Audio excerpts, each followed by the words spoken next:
Welcome in, people. Welcome back. My name is Jeremy Toms, host of the Big Law Capitalist podcast. Super excited to see you. So glad you're here. Thanks for joining me as always. It's been a ride so far, guys. I've been just I can't even say pleasantly surprised. I have been just like over the moon excited with the amount of support, people reaching out, saying, congratulations on starting the podcast, like, getting value out of it. That's what I'm doing it for. I hope you guys are enjoying it. I'm loving it. So thanks for joining me. Today's episode is a special one because I'm interviewing myself. What? Yeah. So today's episode is actually I'm going to just do, a set, right? Like a 27-minute monologue, right? About how I got started, um, where I've come from, where I am now, my, future goals. But more than anything, it's really a mindset show, right? Like I think, you can learn 1,000 things about any particular topic, right? You can feel like an expert in it, but until you're doing it, it's really a question of like, will you or won't you? Right? Like there was a lifestyle I had in mind from the beginning that I thought made sense for me. And that's not to say I love being an attorney. Um, I don't think that's what it means to when you get to the point where you can retire early. Um, the reason the reason for the podcast, the reason for passive income, the reason for any of this stuff is because you want options, right? So that's a big part of the show. That's a big part of the messaging. That's just a big part of life in general. Um, I think a lot of the stress, a lot of the concerns, surrounding money and access to it or lack thereof, they come around the ability to control your situation, right? Like when you lack control, fear creeps in. That there's any number of things you can be afraid of, right? Fear of underperformance. There's fear of loss, right? Job loss. There's fear of the unknown, but there are variables in life that are controllable, and there are ones that are not. I think the fear of you know loss, right? The fear of lost income, the fear of a lost job. I think that's controllable.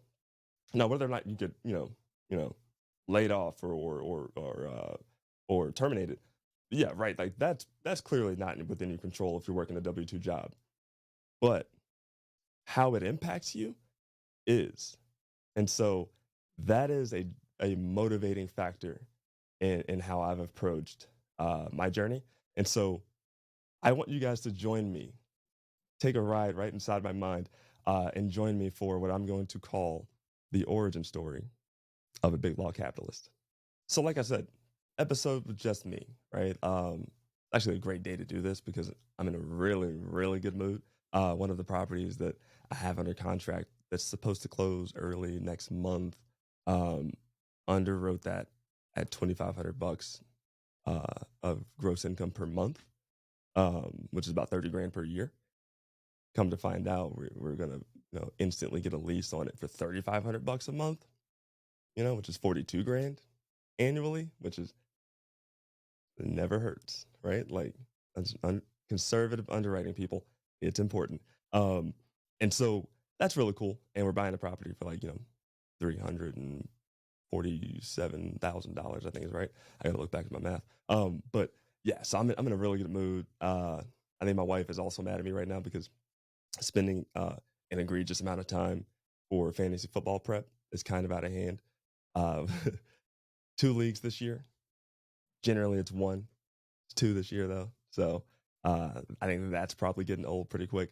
But all that aside, I thought it made sense to kind of do this just because um, you guys got to get to know me, right? Like, and keep in mind, I want to get to know you too, right? So like, hit me up on Instagram at Big Law Capitalist.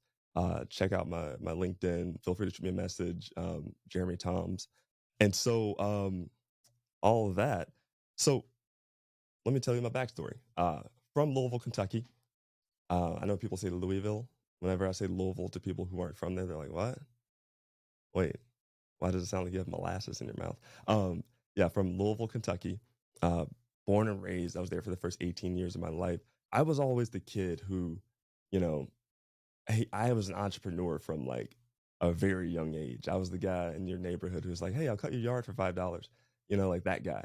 The first business I started was I was 11 years old, and it was a landscaping business, and that's literally what I would charge, $5 per cut, which the business failed miserably. You can imagine why.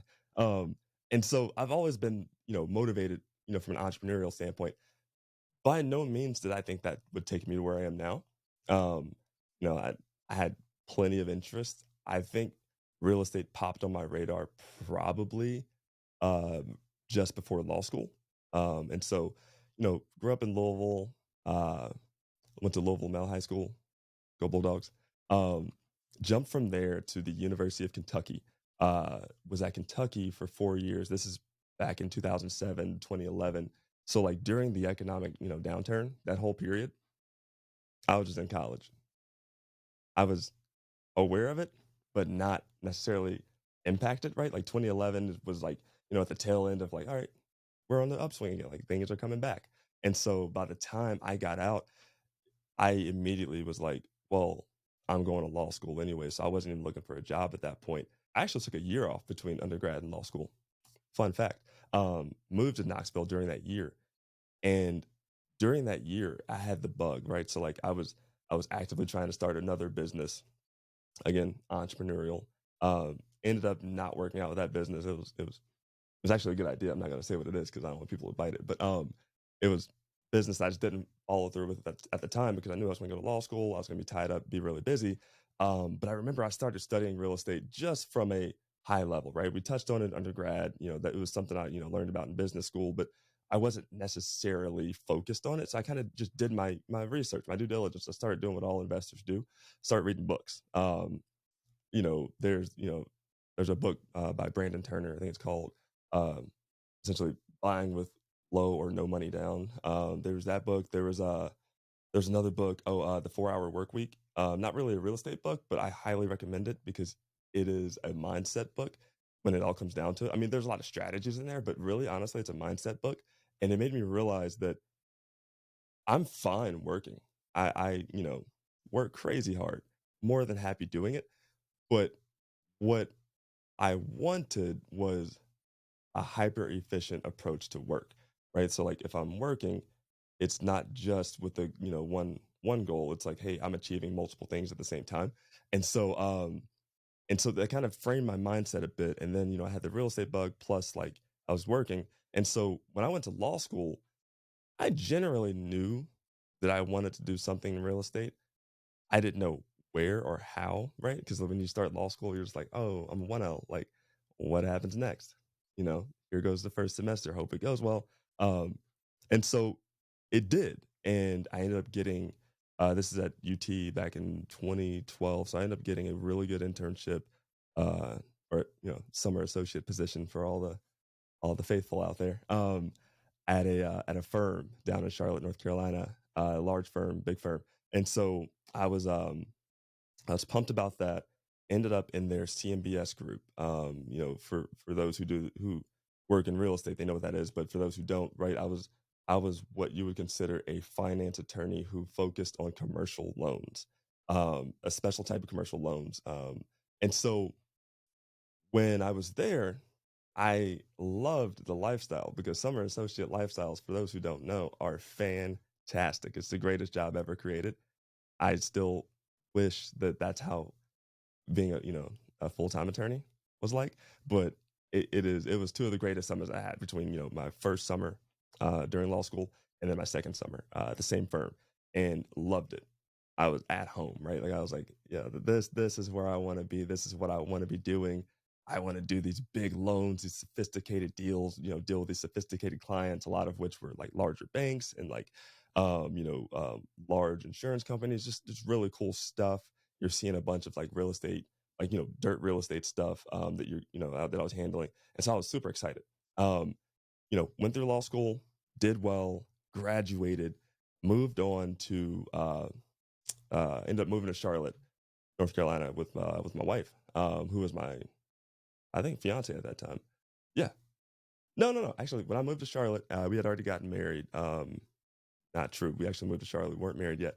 And then while we were there, we got married back. and where she's from, Erie, Pennsylvania.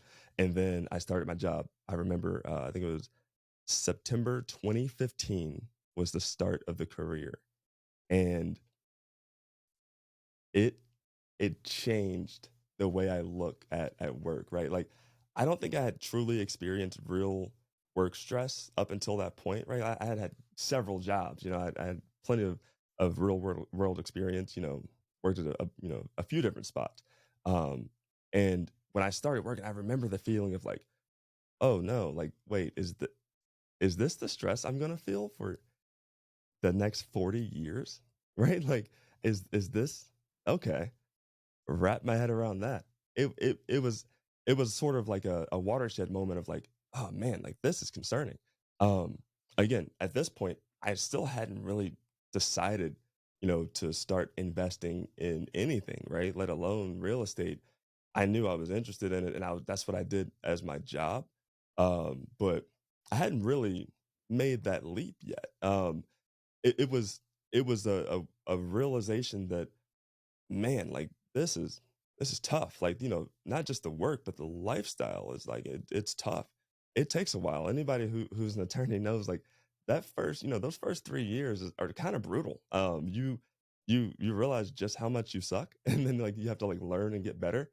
And so you know, it was a growing process. And I remember I was in that environment and I was like, oh man, like I can do this, but boy, is it going to take a while for me to get used to it.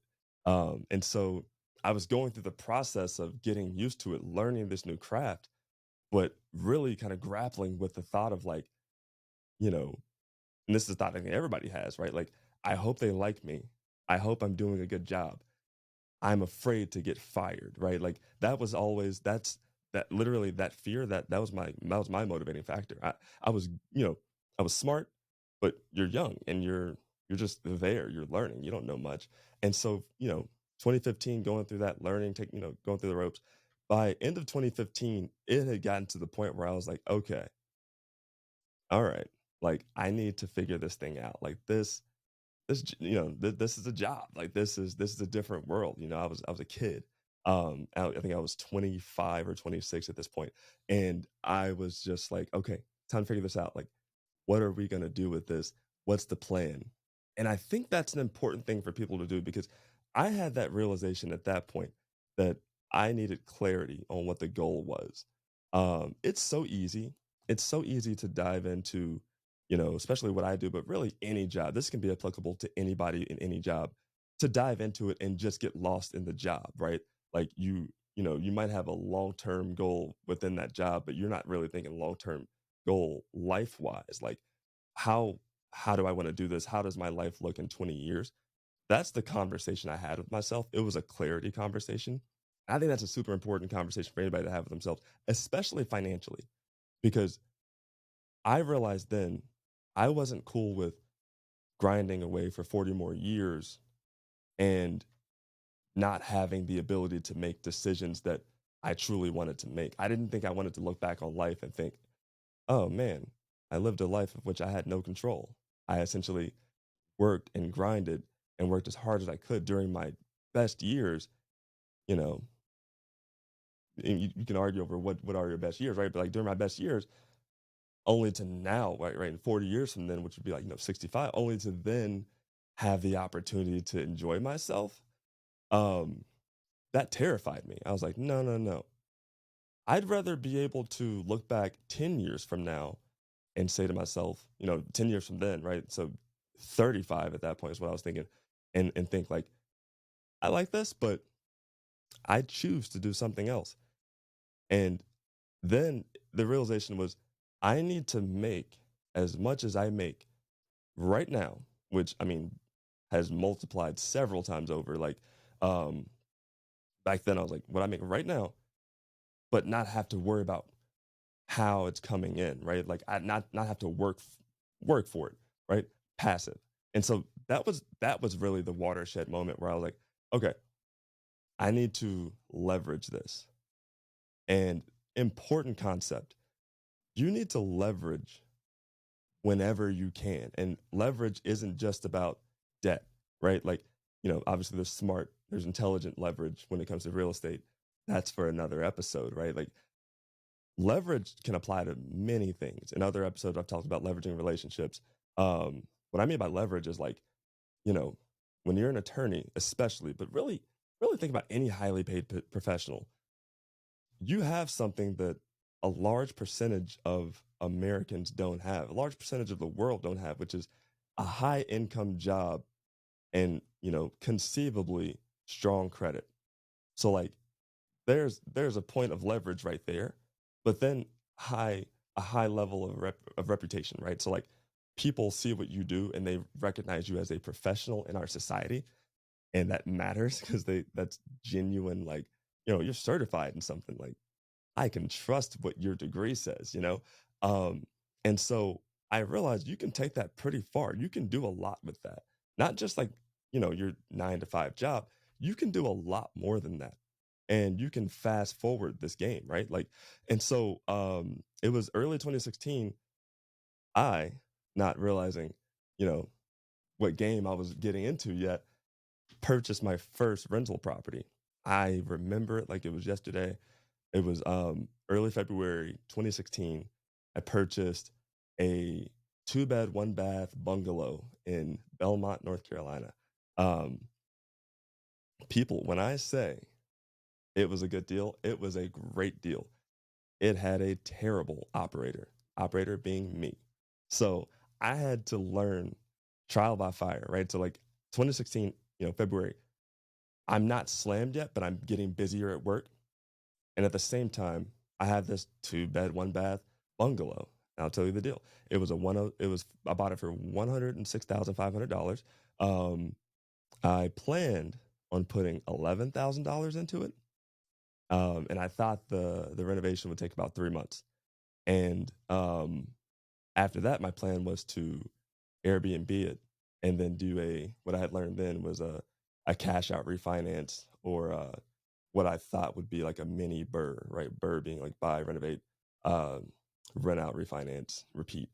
Um, didn't work out that way. So, quick aside, if you're planning to buy an investment property and it's your first one, and you're listening to this, shoot me a message. Let's have a conversation because it's it's a job, right? Like if you're literally doing it, yourself, or not even myself. I wasn't even planning on doing the work myself. I was going to hire a GC, have them come in, handle the whole thing. I thought I had budgeted for that. So here's what happened. Bought it for 106.5, ended up about $34,000 on the renovation. Um, and on top of that, what I thought would be a 3 month turn was a year. And luckily, the market did very well. I cannot give myself any credit. The market, I mean, the turn ended up being a really nice one. There was still, I mean, even on the back end, the contractor that I hired, not trustworthy is the way I'll put it. But he did some stuff that was kind of not kind of completely shady.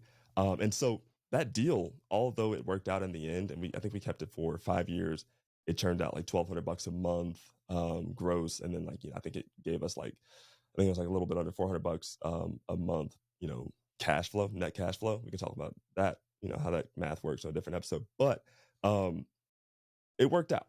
It was fine. I remember when I sold it, I was like, oh man, that's pretty wild that like that's how that turned out, right? 'Cause we just sold it last year.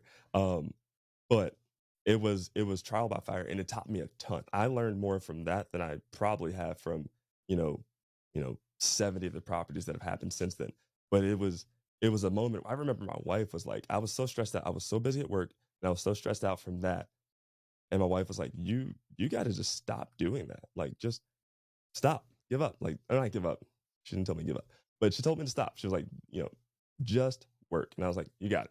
Like, after this one, I'm out of the real estate game. I've had enough. One and done. And then, of course, me being me, I was like, no, no, no. There's a better way to do it. I know there's a better way. I can figure this out. Fast forward, couple years go by.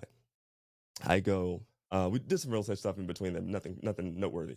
Um, this is probably now about a few properties, but this is probably like um this is 2 years later. I bought a rental property up here in Pittsburgh because me and my wife are, planning on moving. And so before we even moved, I bought it. Never walked it, but I knew by then how the game went. So I, had obviously third party people handling stuff for me before I got up here. So by the time I got up here and purchased and, finished everything and went through the renovation, I had learned the game. And so here's a quick aside of a strategy that if you're going to buy a rental property, if on your own and not invest with, a an operator or like a sponsor or somebody who does this for a living, which if you're an attorney, I wouldn't suggest that, but you do you. Um, if if you do that, really cool strategy. Bought that place for 32.5. Believe we put just north of 36,000 into that. And then when we were done with our renovation, it was worth $129,000 and we did a cash out refinance. I can't remember the exact LTV of the loan we did, but what that means is we took out a loan on it that paid me back, that paid off all the work I had done to it, which I had used a personal line of credit to do the actual renovation piece. Cause, to keep this in mind, you want to use as little of your own cash as possible if you want to, scale and make it quick, make it, speed through the scale process. And so at the end of the day, I remember we walked away with about $24,000. And I'd say that's tax free because why is it tax free? Because the actual profit from that is a loan. It's a loan that's then paid for by the property when it starts being rented out. So we rented that out. And so the tenants who have lived there over the last, I think I still own that property, over the last like 3 years, they pay for my mortgage, taxes, insurance, and all operating expenses. And I just collect cash flow every month from that. Um, I have now in my just literal personal portfolio, I have like seven of those. And so just those, right? Like not dealing with multis or anything else. And so that is that talk about cheat code, that's a cheat code. That's the best kind of cheat code. But fast forward after that, I started a company with my business partner, Matt Graves, New Homes Capital Management. And it is, I've told you on other episodes, done extraordinarily well. But the way I set up everything is there's an entire team working on things behind the scenes for me. So like anything I'm doing is almost as passive as you can get. I have several passive businesses that I don't actively have to touch on a day-to-day basis other than looking at account statements and looking at my tax statements. Monthly statements, owner statement, things like that. So that's where you want to get to. But let's talk about just general mindset stuff, right? Because I've done a ton and I'm glossing over a lot because it's a short episode. I want to make sure we catch everything. But I've done a ton. But before any of that happened, go back to that first rental property, right? Like that was terrifying. And that's probably where a lot of you all are who aren't in the game, right? Um, that's not what I feel like, especially, highly paid professionals. You have a job, you do well at your job, you get paid very well for your job. The last thing you want to do is create a second job, right? I'm not in the business of creating a second job. You know, yeah, are there a few hours that are spent outside of my, W-2 job yeah, absolutely, for sure. But putting things in place so that opportunities are coming to you and then you're deciding whether they make sense or not. The first thing I think about is how do I make this hyper efficient? How do I make this fit my lifestyle? How do I make sure that this makes me, you know, the maximum amount possible without taking away what I think is our most valuable asset, my time, right? And then really it's just about having an abundance mindset. I think once you start investing and you start understanding the true power of passive income, you understand and realize the impact it can have on you and others. And the others portion is crazy important. Here's why. When you invest in other people, outside of just actual, asset investment sort of deals, when you invest in other people, they reciprocate. I've dealt with it on many, many occasions. A lot of what I've learned and my growth in real estate has come from the energy that's been reciprocated back to me that I have given initially, right? Um, I did a flip early in 2019 with my business partner, Matt Graves. It's how we sort of started New Homes, our company. And I remember we did really well on the flip. and we had at that time invested capital with us from family members. And I remember we made them, I want to say it was triple. I think we tripled their money in 9 months. And it wasn't just that. The flip did well, ended up being featured in what the Charlotte Agenda, which used to be a blog down in Charlotte. I think they changed the name of it now. But it wasn't just that. It was the impact it had on them. They then told other people, and then those people ended up being investors with us. And so we've been able to grow something substantial just simply based on the fact that we had a service mentality, an abundance mentality. It's incredibly important. And so when people ask me, like, I'm busy, right? Like, say, and I can say firsthand, I'm extremely busy. I have a family, right? I have a wife, I have two kids, I have another kid on the way. I have a job that has substantial hours to it. I run multiple companies. Um, I get it. I totally get it.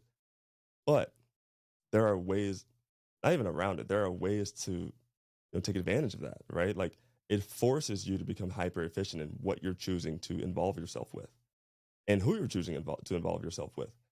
But the mindset I think you have to have if you want to touch that financial freedom, right? If you want to get to that point where you are passively creating the same income that's being generated from your active income, that requires a mindset of abundance. It requires a mindset of motivation, right? Like, you have to have a goal in mind.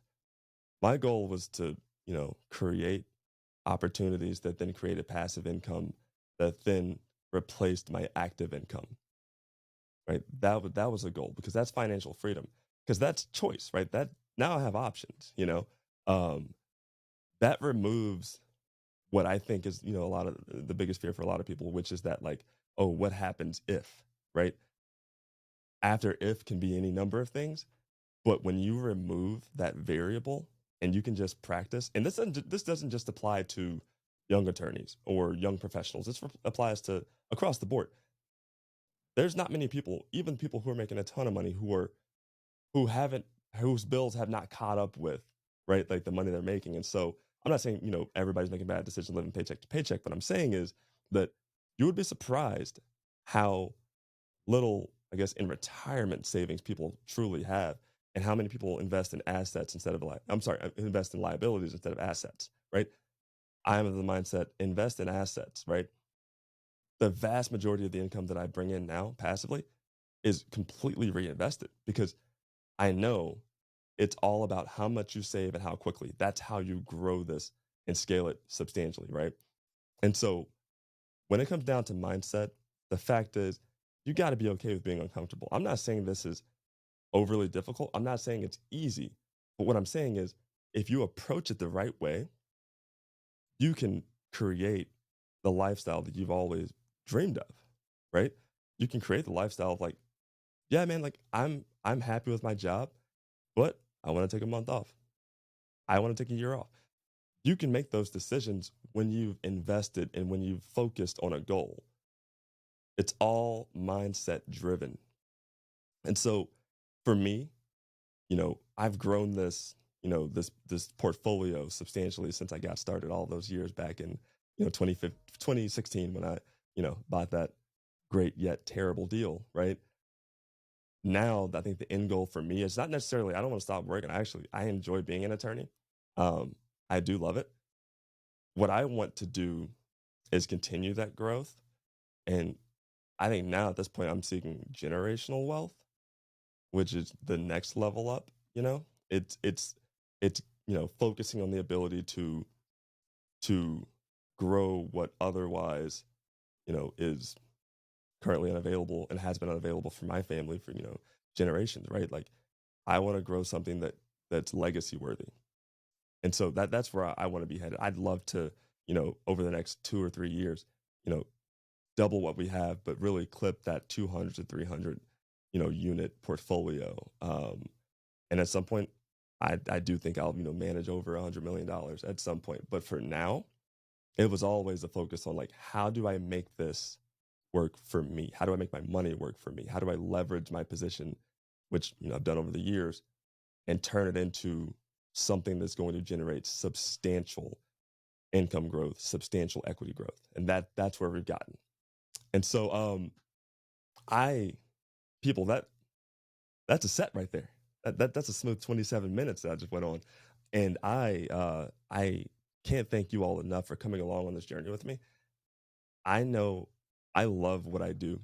I love doing this podcast. I love running my companies. I love getting that passive income. I love my job as an attorney. I hope you do too. If not, you're in the position to change it. You have that ability, but it requires having the right mindset. It's a growth mindset. It's an abundance mindset. So thanks for joining me.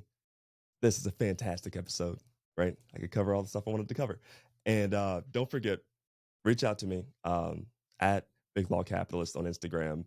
Reach out to me on LinkedIn, Jeremy Toms. If you ever have any questions, pop in the messages, right? Pop in the DMs, shoot them my way.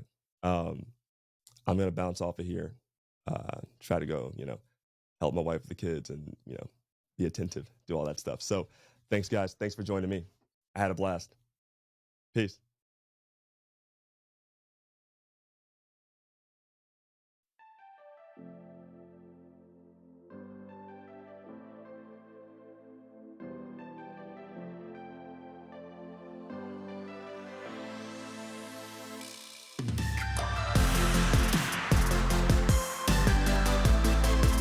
All right, we did it. Thank you so much for joining me for this week's episode. I really, really do appreciate it. Do me a big favor. If you want to be a part of the Big Law Capitalist community to stay up to date with all of our latest episodes, you gotta hit that subscribe button. Super important. But I can't thank you enough for joining me this week. I'll see you next time. Peace.